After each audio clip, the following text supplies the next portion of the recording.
what's up you guys, this is Warframe Gay Guy Plays, and today on the Quick Draw, our shafts have never been this explosive when we take a look at the Javlok.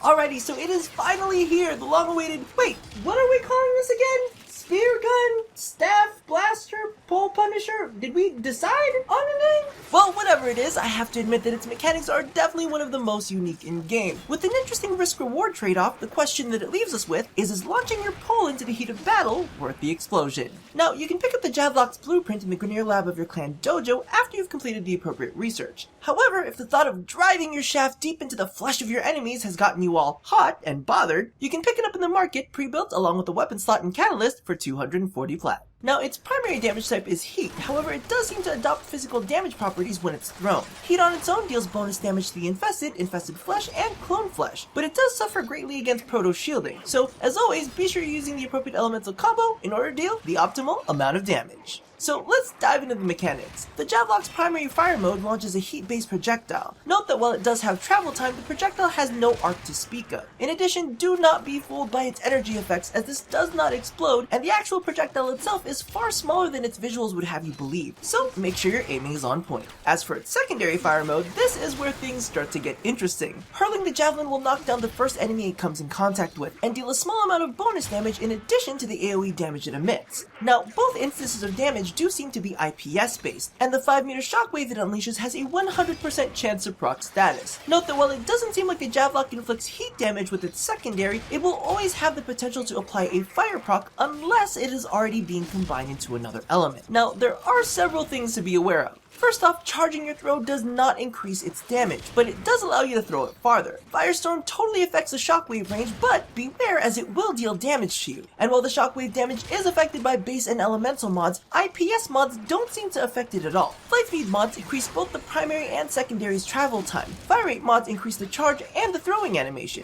but I'd suggest not using Shred as it can embed the Javlok within walls. If the Javlok ends up in an inaccessible area, it does have a 12-second timer before it returns to you. However, if you're just too lazy to go and grab it and it's totally reachable, it has a 24-second return timer. Also note that if you don't outright kill your enemy with your throw, the Javlok does have the potential to stay stuck within your target, which can lead to some very hilarious fetch situations. If you're looking for even more fun, equip this with a heavy caliber as it causes the javelin to act utterly drunk and lose all semblance of accuracy it had. Now, speaking of bad choices, can we talk?